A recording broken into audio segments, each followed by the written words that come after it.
Hello everyone, कैसे हैं सब लोग। उम्मीद करते हैं आप सब लोग बढ़िया होंगे।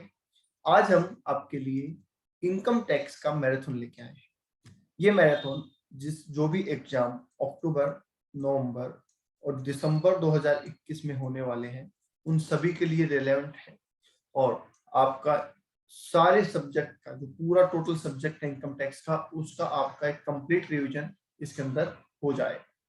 तो चलिए शुरू करते हैं।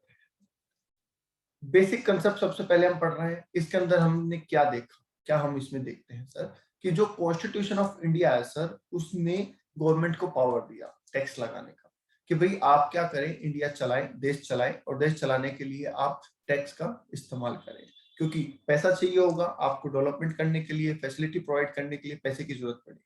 अब वो पैसा आएगा कहाँ से, वो आप टैक्स लगा के वसूल कर सकते हैं। ठीक है। वैसे गवर्नमेंट के कुछ और भी साधन होते हैं जिनको हम अदर इश्यूज कहते हैं, जैसे कि गवर्नमेंट कुछ लाइसेंस इशू करती है, गवर्नमेंट कुछ बिजनेस भी करती है, तो वहां से भी गवर्नमेंट पैसा कमाती है। और जो मेन सोर्स ऑफ रेवेन्यू होता है गवर्नमेंट का, वो क्या होता है, टैक्स होता है। ठीक है। अब सर टैक्स इंडिया में दो तरीके के बनाए गए, जिसमें एक डायरेक्ट टैक्स है और दूसरा इनडायरेक्ट टैक्स है। इनका नाम डायरेक्ट और इनडायरेक्ट क्यों रखा गया, वो इसलिए रखा गया कि डायरेक्ट टैक्स जो होता है वो हमारे ऊपर सीधा लेवी होता है, मतलब जो पे करने वाला पर्सन होता है और जो उस टैक्स का बर्डन लेने वाला पर्सन होता है वो सेम पर्सन होता है, इसलिए इसको डायरेक्ट टैक्स कहा गया है। ठीक है। तो इंसिडेंस और इम्पैक्ट दोनों एक ही पर्सन पे आ जाते हैं। जबकि इनडायरेक्ट टैक्स में ऐसा नहीं होता। इनडायरेक्ट टैक्स गवर्नमेंट को कोई और देता है, पर उसका जो बर्डन होता है वो अल्टीमेट कंज्यूमर पे होता है। तो इसका मतलब ये कंज्यूमर के ऊपर इनडायरेक्टली लगा रहा है, सीधा गवर्नमेंट उनसे नहीं ले रही। वो पहले अपन जब जाते हैं, मान लीजिए शॉप पे कुछ सामान खरीदने, तो हम जीएसटी देते हैं शॉपकीपर को। शॉपकीपर जीएसटी किसको रेंडर करता है, गवर्नमेंट को। तो हम गवर्नमेंट को वो इनडायरेक्टली टैक्स दे रहे हैं, तो वो हो गया इनडायरेक्ट टैक्स। ठीक है। इसमें जो इंसिडेंस और इफेक्ट है जो अलग अलग पर्सन पे होता है। ठीक है। तो मतलब देने वाला शॉपकीपर हुआ और बर्डन वाला कौन हुआ, अल्टीमेट कंज्यूमर हुआ। तो इसलिए इसको इनडायरेक्ट टैक्स बोला गया है। सर और क्या फर्क है इनमें, देखिए किसी भी चीज को चलाने के लिए ऑर्गेनाइजेशन बनाना पड़ता है। गवर्नमेंट कोई भी काम करती है तो किसी न किसी ऑर्गेनाइजेशन के अंडर में करवाती है उसको। तो वैसे ही डायरेक्ट टैक्स को चलाने के लिए सीबीडीटी बनाया गया और इनडायरेक्ट टैक्स को चलाने के लिए सीबीआईसी बनाया गया, central board of direct taxes और central board of indirect tax and custom. ठीक है। सर ये जो डायरेक्ट टैक्स है ये किस पे लगता है, तो ये जनरली इनकम पे लगता है, जिसको हम इनकम टैक्स के नाम से जानते हैं। जबकि इनडायरेक्ट टैक्स है वो गुड्स एंड सर्विसेज पे लगता है, जिसको आप जीएसटी और कस्टम के नाम से जानते हैं। ठीक है। सर ये क्या लिखा हुआ है, प्रोग्रेसिव और रेग्रेसिव। प्रोग्रेसिव इन नेचर का मतलब ये है कि इनकम टैक्स जो लगता है वो बढ़ते हुए क्रम में लगता है, जैसे जैसे आपकी इनकम बढ़ेगी इनकम टैक्स की जो रेट है वो भी बढ़ती हुई जाएगी। ठीक है। पर ये रेग्रेसिव है। रेग्रेसिव होने का मतलब सर इसमें कोई फर्क नहीं पड़ता, आप 1 यूनिट खरीदें या 50 यूनिट खरीदें या 500 यूनिट खरीदें, जीएसटी की रेट सेम रहेगी। आपका टर्नओवर कम है या ज्यादा है, जीएसटी की रेट सेम रहेगी। तो इसलिए इसको रिग्रेसिव इन नेचर कहा गया है। जबकि इनकम टैक्स इनकम के हिसाब से बढ़ जाएगा, 5 लाख कमाओगे कम टैक्स है, 10 लाख कमाओगे थोड़ा ज्यादा है, 10 से ऊपर कमाओगे और ज्यादा है, फिर सरचार्ज, तो ऐसे बढ़ता जाएगा। तो उसको बोलते हैं प्रोग्रेसिव इन नेचर। ठीक है। तो ये हमारे इंडिया का टैक्स रेजिम है। ठीक है। आगे आइए सर। आर्टिकल 265 किसका, कॉन्स्टिट्यूशन का जो है, वो ये कहता है कि भैया आप जनता से कोई भी टैक्स वसूल नहीं कर सकते जब तक उसके रिलेवेंट कोई कानून ना हो। मतलब कानून के बिना आप किसी से वसूली नहीं कर सकते।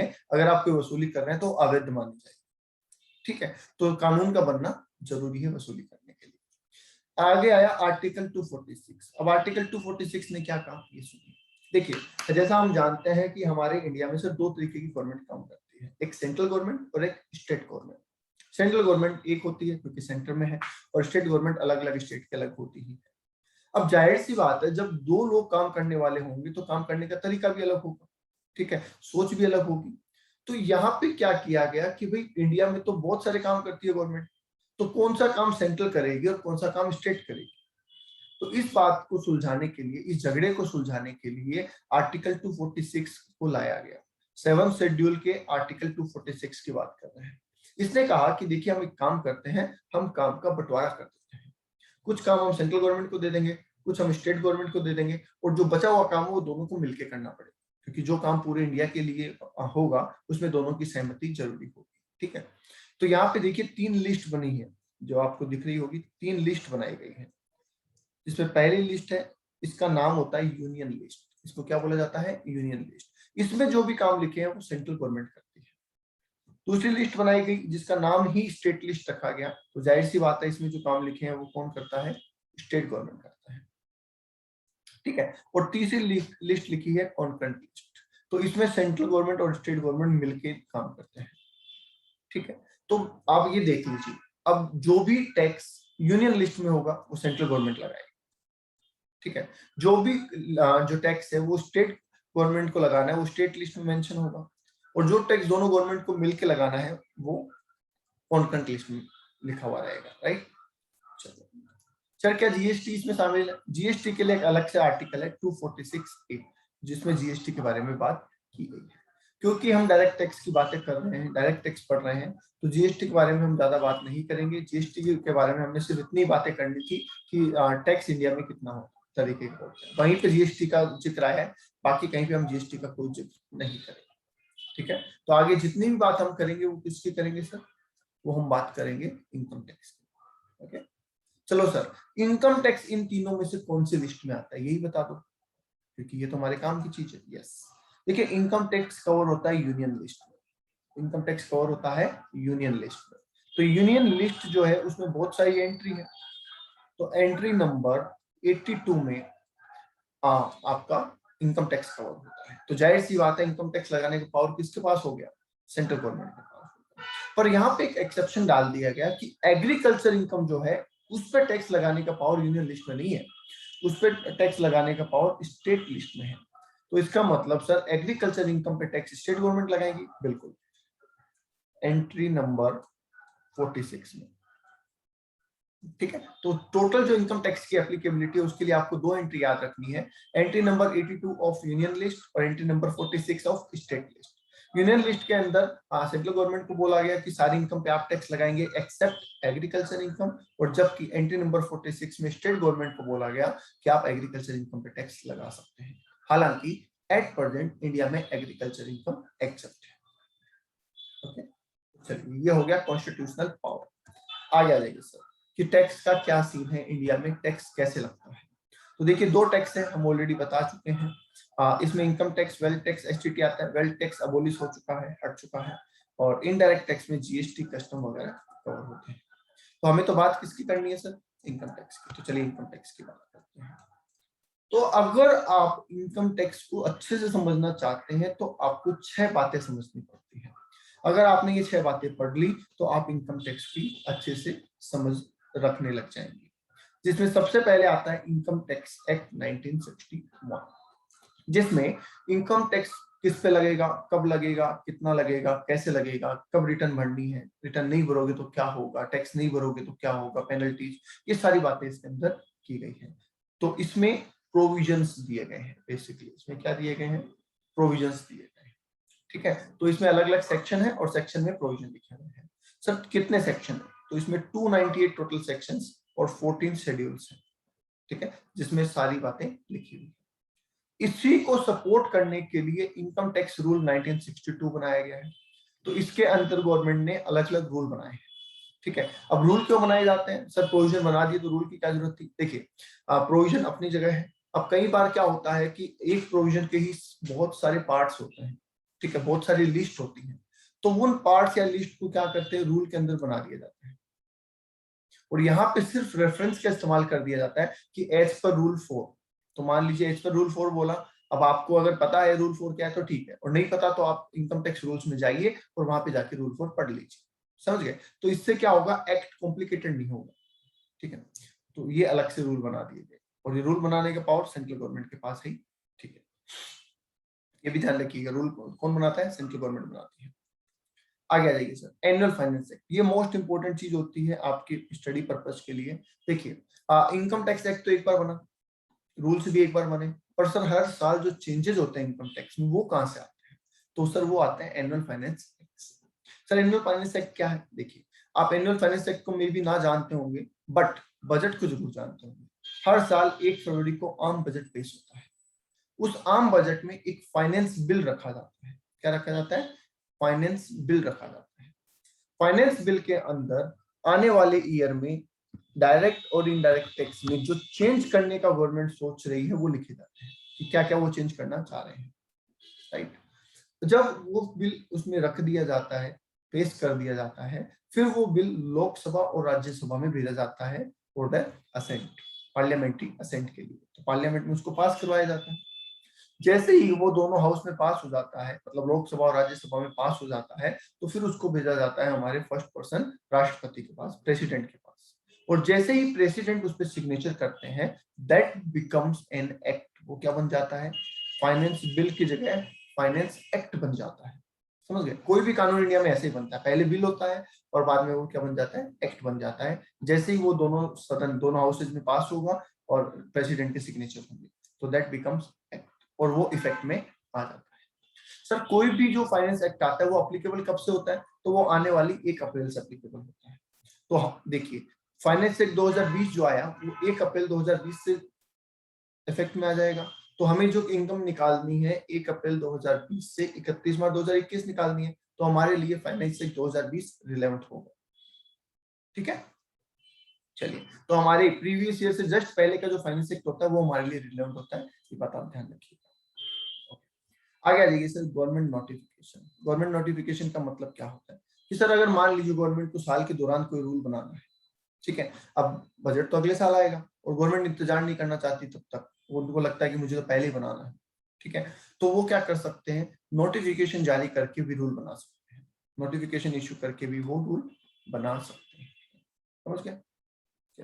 तो कोई भी रूल बनाने के लिए, तो मैंने एग्जांपल दिया है, वैसे कोई भी रूल बनाने के लिए गवर्नमेंट नोटिफिकेशन का काम सारा ले सकते हैं। ठीक है, आगे आ जाइए। पर एक बात ध्यान रखिए, रूल ही बन सकता है नोटिफिकेशन से, ठीक है, प्रोविजन नहीं बनते, प्रोविजन पार्लियामेंट्री असेंट से ही बनते हैं। Circulars and clarification. देखिए, हमको पता है सर कि सीबीडीटी जो है वो क्या करता है? सीबीडीटी गवर्न करता है डायरेक्ट टैक्स को, है ना, उसका एडमिनिस्ट्रेशन करता है। तो अगर कल को डायरेक्ट टैक्स के एडमिनिस्ट्रेशन में कोई दिक्कत आती है या कोई एम्बिग्युइटी होती है कि भैया ये काम कैसे हुआ, ऐसे होना चाहिए था, या इसमें डाउट चल रहा है, क्लैरिटी नहीं है, तो वो क्लैरिटी देने का, वो डाउट क्लियर करने का काम किसका होगा? सीबीडीटी का होगा। ठीक है, तो सीबीडीटी एडमिनिस्ट्रेशन कर रहे हैं, इसलिए वो टाइम टू टाइम क्या करते हैं? सर्कुलर इशू करते हैं। मान लीजिए किसी पॉइंट को लेके, कोई एम्बिग्युइटी हो गई, बहुत से लोगों में कंफ्यूजन चल रहा है, तो सीबीडीटी क्या करेगा? एक सर्कुलर जारी करेगा और उस कंफ्यूजन को दूर कर देगा, राइट। ओके, तो आपको ये एमसीक्यू पूछा जा सकता है कि सर सर्कुलर इशू कौन करता है, तो आप कहेंगे सर सीबीडीटी करता है, राइट। आगे आ जाइए सर, जुडिशियल डिसीजन।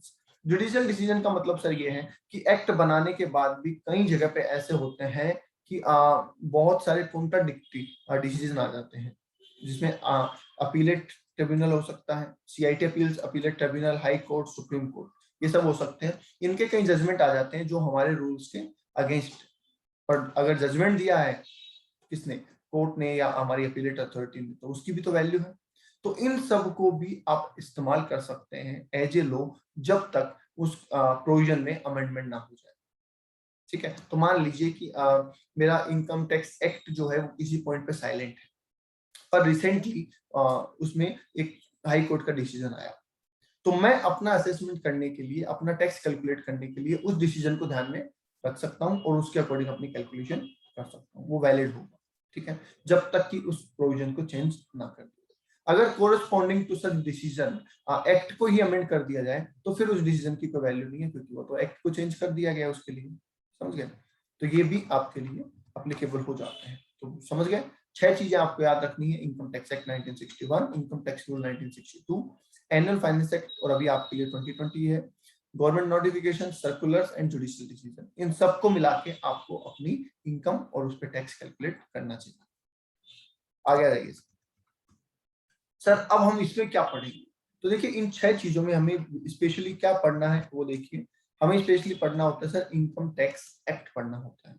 ठीक है, बाकी सारी चीजें एज एंड व्हेन रिक्वायर्ड, जहां जहां जिसका रेफरेंस लेने की जरूरत होगी हम उसको पढ़ लेंगे, और जो फाइनेंस एक्ट है वो हम इसी में इनकॉर्पोरेट करके पढ़ते हैं। मतलब अलग से नहीं बोलते कि 2020 फाइनेंस एक्ट में ये हुआ, हम उसको प्रोविजन को ही अमेंड करके ही पढ़ते हैं, तो उसको अलग से पढ़ने की जरूरत नहीं पड़ती, राइट। और बाकी जो चीजें वो जहां जहां पे उनका लिंक आएगा वहां वहां पे आपको बता दी जाएगी। तो चलिए सब स्टार्ट कर रहे हैं हम income tax act 1961। Income tax act 1961 क्या कहता है ये समझिए सर। इसका सबसे पहला सेक्शन 1 देखते हैं।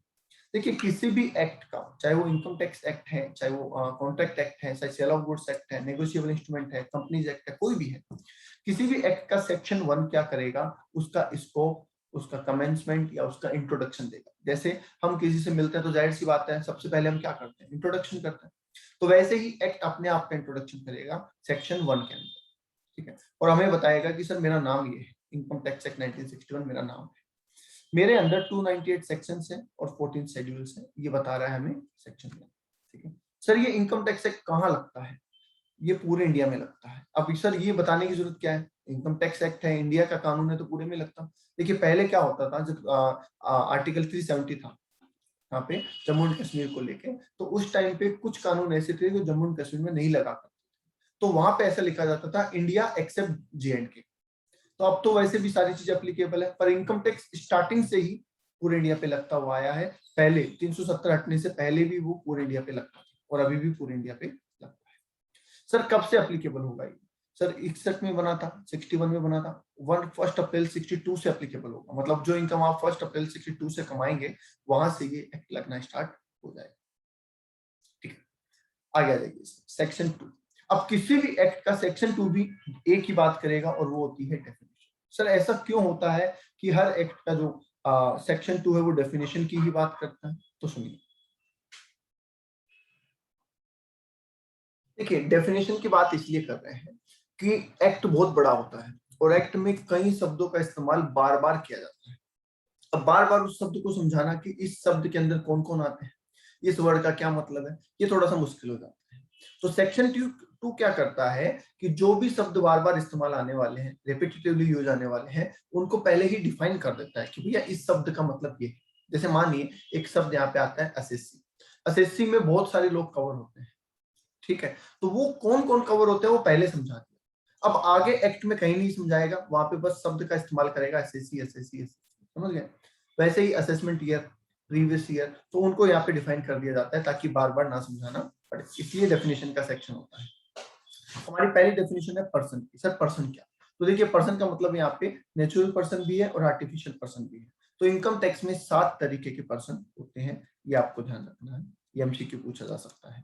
सर कौन कौन से 7 पर्सन होते हैं, तो सबसे पहले इंडिविजुअल होता है, एचयूएफ होता है, पार्टनरशिप फर्म होती है, एओपी और बीओआई होती है, ठीक है। उसके बाद में आर्टिफिशियल जुडिशियल पर्सन होते हैं, कंपनी होती है, लोकल अथॉरिटीज होती है। ये आपके 7 पर्सन इनकम टैक्स के अंदर होते हैं, ठीक है। तो देखिए एक एक को यहाँ पे समझाया गया। पहला पर्सन है इंडिविजुअल। इंडिविजुअल मतलब क्या, इंडिविजुअल मतलब एक अकेला आदमी और जो कि नेचुरल पर्सन ह्यूमन बीइंग है, तो जिसमें मेल हो सकता है, फीमेल हो सकता है, ठीक है, ट्रांसजेंडर हो सकता है, ये सारे इसमें कवर है। हालांकि इसमें अलग कैटेगरी ऐसे बनाई गई है कि भाई बिलो 60 वाले एक कैटेगरी में है, ठीक है, यहाँ पे मेल फीमेल ट्रांसजेंडर में फर्क नहीं किया गया है। यहाँ पे ये बोला गया है कि बिलो 60 वाले एक कैटेगरी में है, ठीक है, और 60 प्लस जिनको सीनियर सिटीजन कहते हैं, और 80 और 80 प्लस उनको कहते हैं सुपर सीनियर सिटीजन या वेरी सीनियर सिटीजन, ठीक है। तो ऐसे 3 कैटेगरी यहाँ पे बनाई गई है। दूसरा एसएससी कौन है सर, एचयूएफ है। दूसरा पर्सन कौन है, एचयूएफ है। एचयूएफ मतलब Hindu undivided family. Hindu undivided family का मतलब ज्वाइंट फैमिली, इसमें जैन और सिख बना सकते हैं इसको, ठीक है, क्योंकि देखो हिंदू वर्ड यूज किया गया तो थोड़ा सा इसमें कॉन्फ्लिक्ट पैदा हो जाता है कई बार कि सर हिंदू ही बना सकते हैं क्या, तो और जैन सिख ऐसे बोलते हैं अपन अलग अलग होते हैं, तो क्या वो बना सकते हैं, तो बोला गया जैन सिख बना सकते हैं, मुस्लिम्स को अलाउड नहीं है एचयूएफ क्रिएट करना, राइट, ओके। आगे आ जाइए सर। सर एचयूएफ बनाने के लिए कम से कम एक मेल मेंबर होना चाहिए और बाकी फीमेल मेंबर हो सकते हैं। ओके तो सर ये जॉइंट फैमिली है। इस पूरी फैमिली का जो भी बिजनेस होगा, इसके नाम से जो भी एक्टिविटीज होगी, वो कौन मैनेज करेगा, तो सर वो कर्ता मैनेज करेगा, जो कि हेड ऑफ द फैमिली होता है, वो मैनेज करेगा। कर्ता जनरली मेल मेंबर ही होता है, पर मान लीजिए अगर किसी फैमिली में कोई मेल ही नहीं है तो इन दैट केस फिर फीमेल मेंबर भी हो सकता है।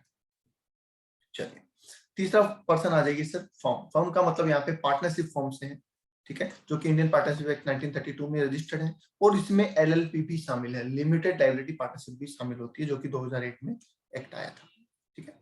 आ जाइए फर्म क्या होती है ये बताने की जरूरत नहीं है, सब जो दो या दो से ज्यादा लोग मिलकर काम करते हैं प्रॉफिट अर्निंग के लिए तो उसे फर्म का नाम दिया जाता है। उसे आपको रजिस्टर्ड कराना होगा पार्टनरशिप एक्ट 1932 में, तो ही वो फर्म के रूप में कंसीडर होगी, वरना फर्म के रूप में कंसीडर नहीं होगी। ठीक है, ओके। अच्छा सर मैंने पार्टनरशिप तो की पर मैंने रजिस्टर्ड नहीं करवाई, तो फिर वो दूसरी कैटेगरी में चला जाता है और उसको कहते हैं एओपी और पीओआई।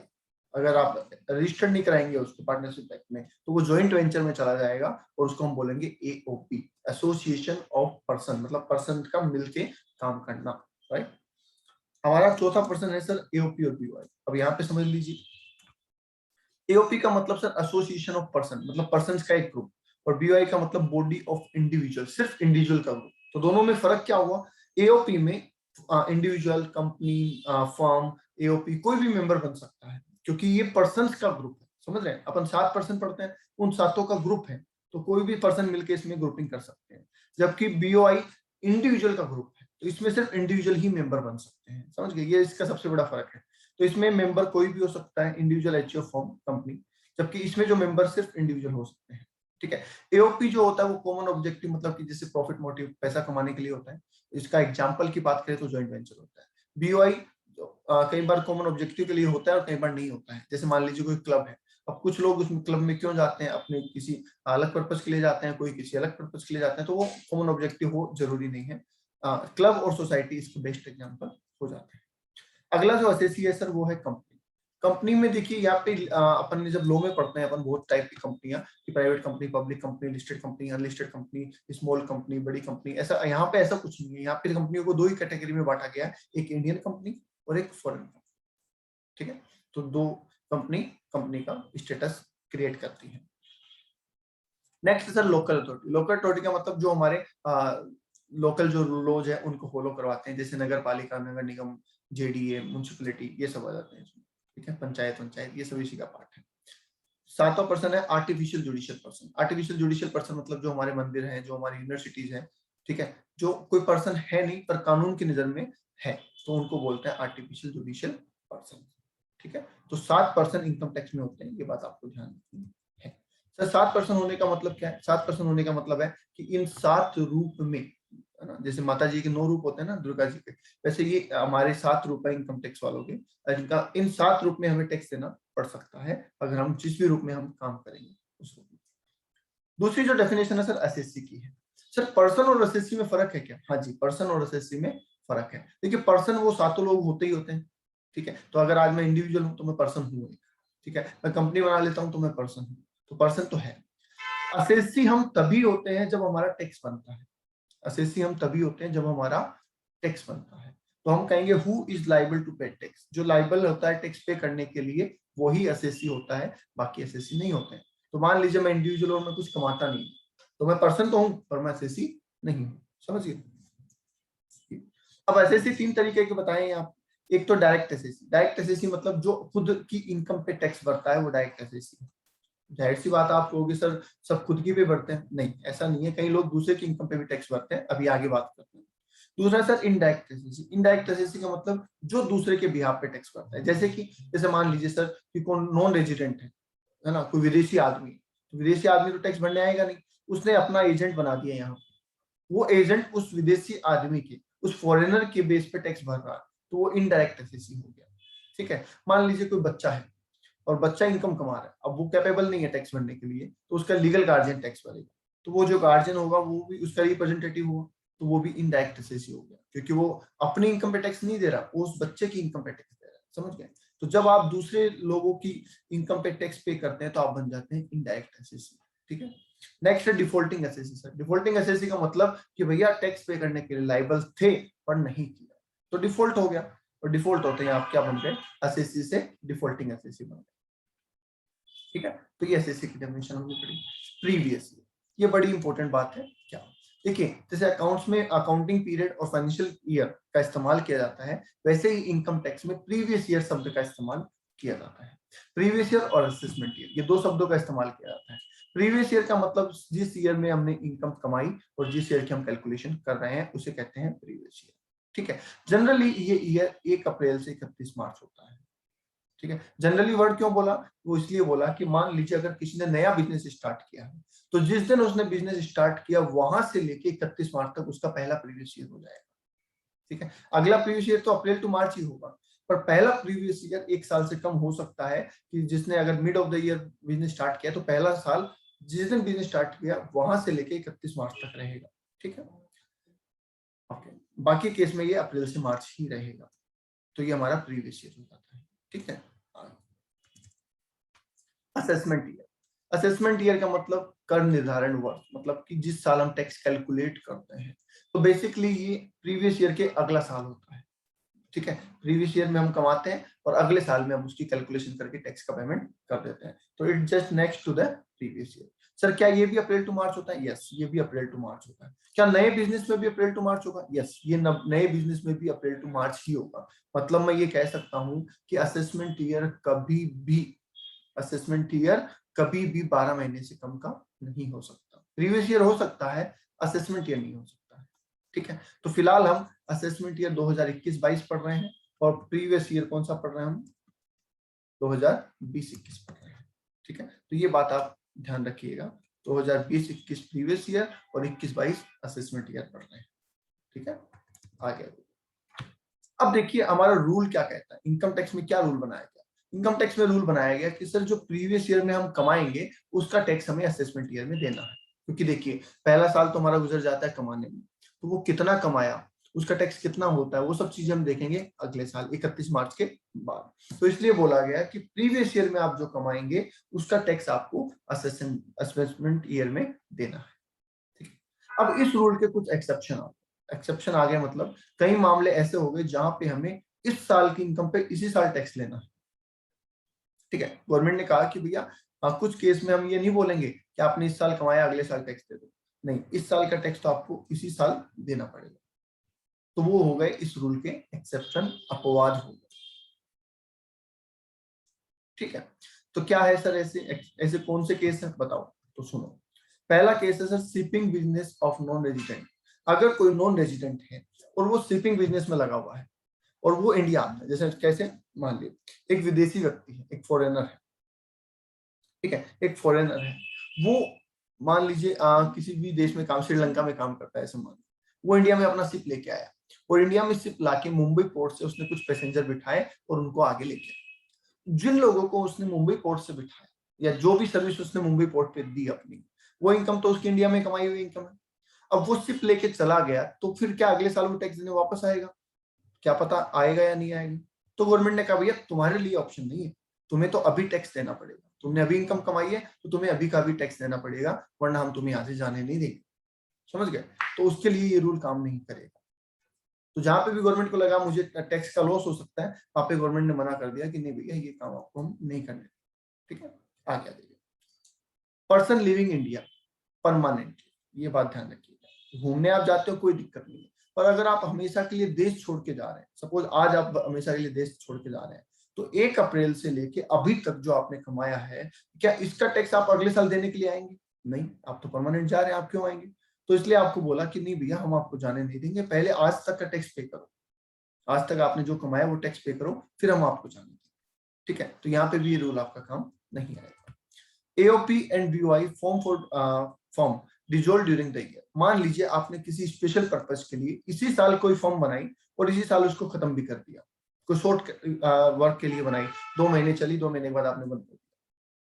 ठीक है। तो उस केस में आपको बोला जाता है कि जब आपका स्पेशल पर्पस पूरा हो गया, इसी साल आपने फॉर्म बनाई भी और इसी साल खत्म भी हो गई, तो किस बात का इंतजार है, टैक्स दे दो। भाई जिसका रेगुलर बिजनेस चलता है उसको तो हम मानते हैं कि काम होगा, वो तो अपने अकाउंट्स वगैरह प्रिपेयर करेगा, टाइम लगेगा। पर आपका तो काम चालू भी हो गया, खत्म भी हो गया, आप किस बात का इंतजार कर रहे हो? लाओ आप तो अभी से टैक्स दे दो। ठीक है। तो उनको इसी साल टैक्स देना है। Asset transfer to avoid tax, अगर आप असेट ट्रांसफर करके टैक्स चोरी करने की कोशिश कर रहे हैं, अवॉइड टैक्स, टैक्स को अवॉइड करने की या टैक्स को चोरी करने की कोशिश कर रहे हैं, तो भैया फिर हम सहन नहीं करेंगे, फिर आपको इसी साल टैक्स देना पड़ेगा, अगले साल का कोई सिस्टम नहीं। ये सिंपल सी बात है। आप जब किसी को कुछ चोरी करते हुए पकड़ लेंगे तो फिर उसको ये थोड़ी बोलेंगे सजा तेरे को बाद में देंगे। ठीक है। फिर तो तुरंत ही सजा मिलेगी। तो वैसे ही कि भैया अब विश्वास नहीं है तेरे ऊपर तो तुरंत टैक्स देगा हमें। डिसकंटिन्यूड बिजनेस, अब सिमिलरली जिसका बिजनेस बंद हो गया, अरे भैया बिजनेस बंद हो गया तो अब तुम्हें किस बात की देरी है, तो जिस दिन तुमने बिजनेस बंद किया वहां तक जो भी कमाया उसका टैक्स तो दे दो, ठीक है। हाँ, यहाँ पे एक बात ध्यान रखिएगा, इस केस के अंदर जिसमें बिजनेस बंद होने वाली बात है, यहाँ पे जो इनकम टैक्स ऑफिसर जिसको हम असेसिंग ऑफिसर कहते हैं, उसके पास डिस्क्रिशनरी पावर होता है कि वो असेसी को कह सकता है कि ठीक है बिजनेस बंद भी हो गया तो कोई बात नहीं, तुम अगले साल टैक्स दे दो, ठीक है। क्योंकि हर आदमी कोई बिजनेस बंद करके भाग जाएगा ऐसा तो जरूरी नहीं है ना। तो वो इसके अंदर एओ को पावर दिया गया है कि वो डिस्क्रिशनरी पावर में अलाउ कर सकता है एसएससी को कि आप अगले साल टैक्स दे देना, कोई दिक्कत नहीं, ठीक है। ओके, और सुनिए, तो ये वो केसेस थे जिसमें आप इस साल में इनकम कमा रहे हैं और उसका टैक्स आपको इसी साल देना पड़ेगा, अगले साल का कॉन्सेप्ट नहीं, ठीक है। अब आइए सर केसेस। अब सर ऐसे केसेस हैं जिनमें हो सकता है इनकम आपने आज से 5 साल पहले कमाई, ठीक है, 5 साल पहले, 4 साल पहले, 3 साल, 2 साल पहले कमाई होगी, पर उसको इस करंट ईयर की इनकम माना जाए। अब आप कहोगे सर ऐसे कैसे, कमाई 5 साल पहले और इनकम इस साल की मानोगे, ऐसा क्यों? तो उसी साल की मान लेनी चाहिए थी, पहले ही टैक्स लगा लेना चाहिए था। अरे भाई लगा लेते, पर हमें पता तो होना चाहिए। मान लीजिए आपने टैक्स चोरी किया, आपके पास ब्लैक मनी, सिंपल इसको मैं कह सकता हूँ ब्लैक मनी, ठीक है। आपने आज से 5 साल पहले 5 करोड़ रुपए कमाए, पर बताया नहीं हमें, हमें पता चला नहीं, ठीक है। तो हम कहाँ से टैक्स लगाएं? तो हमने आज पकड़ लिया आपको, अब आज पकड़ लिया तो हम तो इनकम आज की मान लेंगे उसमें, समझ गए? तो ऐसे केस में जब आपको ये ब्लैक मनी, जिसको हम अनडिस्क्लोज मतलब छुपाई हुई इनकम पता चलती है, उसे हम फिर जिस साल पकड़ में आती है उसी साल की इनकम मान लेते हैं, ठीक। तो सबसे पहले बोला गया अनएक्सप्लेन्ड केस क्रेडिट। आपके बुक्स में कोई केस क्रेडिट है पर आपके पास उसका जवाब नहीं है कि वो पैसा किसका है, किसको देना है, कोई जवाब नहीं है, और जो जवाब आपने दिया वो सेटिस्फैक्टरी नहीं है, तो फिर उसको आपकी इनकम मान लिया जाता है। अनएक्सप्लेन्ड इन्वेस्टमेंट, आपके पास में कोई फार्म हाउस, कोई पैसा, बॉन्ड वॉन्ड मिलते हैं और आपसे पूछा जाता है भैया कहाँ से है, अब आपके पास कोई जवाब ही नहीं है कहाँ से, तो उसको भी आपकी इनकम मान लिया जाएगा। अनएक्सप्लेन्ड मनी, ज्वेलरी, बुलियन, आपने देखा होगा जब इनकम टैक्स वगैरह की रेड होती है तो बहुत सा सोना चांदी, हीरे जवाहरात मिल जाते हैं जिनका जवाब नहीं होता कि पैसे आए कहाँ से, तो उसको भी इनकम मान ली जाएगी। क्योंकि जाहिर सी बात है कि ये आज से पहले कभी ना कभी आपने कमाई थी, पर ये भी नहीं पता कब कमाई थी, तो क्या कर सकते हैं? जब हमें पता ही नहीं कि आपने कब कमाई थी, तो फिर तो जिस दिन मिलेगी हम तो उस दिन ही मान लेंगे ना, तो जब मिली तब उसको इनकम मान लेंगे। इन्वेस्टमेंट नॉट फुल्ली डिस्क्लोज, आपने वो पहले कोई इन्वेस्टमेंट किया था पर उसको पूरा शो नहीं किया, का मतलब इन्वेस्टमेंट किया 10 करोड़ का, दिखाया 1 करोड़ का, तो जिस दिन पकड़ा जाएगा उस दिन उसको इनकम मान लिया जाएगा, ठीक है। अनएक्सप्लेन्ड एक्सपेंडिचर, आपने कोई खर्चा किया पर उसका जवाब नहीं है आपके पास, आपने शादी में 10 करोड़ रुपए लगा दिए, एकदम सही तरीके से शादी करी, इनकम टैक्स वाले पहुंच गए कि भैया पैसा कहाँ से है, अब आपके पास जवाब नहीं है, तो जवाब नहीं है तो भैया उस पैसे, उस खर्चे को आपकी इनकम मान लेंगे कि आपने कमाया था पर बताया नहीं हम, तो उसको आपकी इनकम मान लेंगे। अमाउंट बोरो और रीपेड ऑन हुंडी, अगर आप हुंडी में पैसे का लेन देन करते हैं, ठीक है, हुंडी से पैसा उधार लेते हैं या चुकाते हैं, तो अगर पकड़े गए तो उसको भी उस टाइम पे क्या मान लिया जाएगा, आपकी इनकम मान लिया जाएगा, ठीक है। ये वो सारे ट्रांजेक्शन हैं, ये क्वेश्चन एग्जाम में आया हुआ भी है, कई बार एग्जाम में आता है, 4 से 6 मार्क्स का क्वेश्चन आ जाता है कि सर प्रीवियस ईयर रूल क्या है और उस रूल का एक्सेप्शन क्या है, ओके। चलिए सर आगे, फिर आगे डिफाइन किया गया इनकम वर्ड, इनकम शब्द को भी डिफाइन किया गया। सर कई लोग बोलते हैं सर पॉकेट मनी मिली मुझे, इनकम है क्या? मैंने अपने भाई को पैसा दिया, इनकम है क्या? भाई ने मुझे पैसा दिया, इनकम है क्या? किसी को गिफ्ट दिया, इनकम है क्या? ऐसे तो इसको भी थोड़ा सा डिफाइन करने की जरूरत पड़ी। तो as per income tax there is inclusive definition of income tax, ये कह रहे हैं इनकम टैक्स में ऐसा नहीं है कि पर्टिकुलर इसी चीज को इनकम मानेंगे, कुछ चीजें बता दी और बोल दिया कि ये सारी चीजें इनकम में इंक्लूड है। आपको सैलरी मिलती है, आपको किराया मिलता है, आपको बिजनेस से कोई इनकम मिलती है, असेट को बेचने से कोई इनकम मिलती है, कोई ब्याज, कोई डिविडेंड मिलता है, कोई लॉटरी वोटरी लग जाती है, कोई गिफ्ट मिलता है, इन सबको इनकम की डेफिनेशन में लिया गया है, ठीक है। वैसे मैं आपको बता दूं एक रूल चलता है म्यूचुअली एक्सक्लूसिव, कि इनकम कमाने के लिए 2 लोगों का होना जरूरी है, एक देने वाला और एक लेने वाला, अगर दोनों लोग अवेलेबल हैं तो ही उसे इनकम का नाम दिया जाएगा, ठीक है।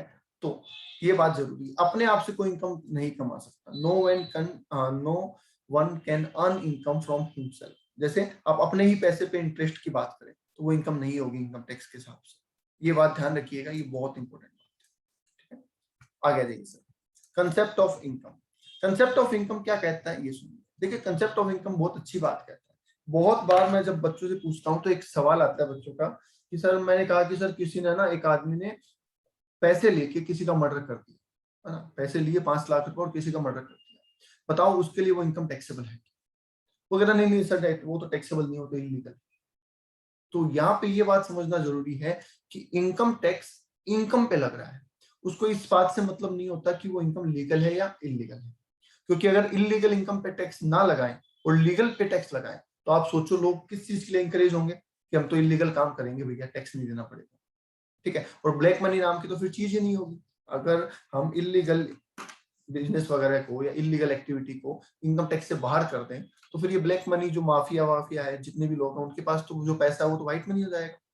तो इसलिए इनकम टैक्स में मैटर नहीं करता कि इनकम लीगल है या इलीगल, दोनों पे इनकम टैक्स एप्लीकेबल है। रेगुलर या इरेगुलर, आप हर महीने कमाते हैं या एक बार में कमाते हैं, उससे भी कोई फर्क नहीं पड़ेगा। लमसम और इंस्टॉलमेंट, थोड़ा थोड़ा करके कमाते हैं, एक साथ कमाते हैं, कोई फर्क नहीं पड़ेगा।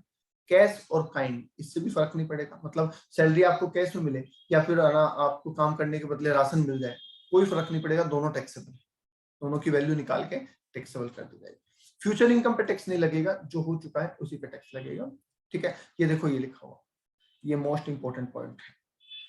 Income must come from outside, nobody can earn income from himself. ये बहुत जरूरी है और इसको बहुत अच्छे से याद कर लेना इसको, क्योंकि कई बार लोग बोलते हैं पॉकेट मनी। अरे भाई पॉकेट मनी तो कोई इनकम नहीं है, क्योंकि पॉकेट मनी आपकी और आपके बच्चे का डीलिंग है, वो उसके लिए कोई एफर्ट्स नहीं किया गया है, तो इट्स दैट्स नॉट इनकम, ठीक है। पिन मनी और पॉकेट मनी इनकम नहीं है, ठीक है, वो टैक्सेबल नहीं है।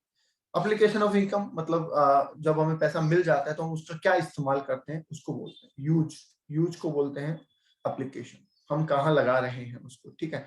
डाइवर्जन ऑफ इनकम का मतलब होता है कि हमें इनकम मिलने से पहले हम लगा देते हैं, हम कहते हैं मुझे मत देना, ये उसको दे देना, है ना। कई बार अपन कहते हैं ना कि ये पैसा मुझे मत देना, उसको दे देना सीधा ही, तो वो डाइवर्जन हो जाता है, ठीक है। कैपिटल और रेवेन्यू, देखिए कैपिटल और रेवेन्यू का मतलब क्या है। कैपिटल और रेवेन्यू का मतलब ये है कि दो तरीके की चीजें हैं, ठीक है। रेवेन्यू इनकम सीधे टैक्सेबल हो जाती है और कैपिटल इनकम को टैक्सेबल करने का एक अलग तरीका होता है। Although capital income is not treated as income, but as per income tax that are taxable as capital gain, समझ गए। तो अकाउंट्स, हाँ एक चीज और मैं क्लियर कर दूं, अकाउंट्स में जो बातें होती है और इनकम टैक्स में जो आती है वो कई जगह डिफरेंट होती है।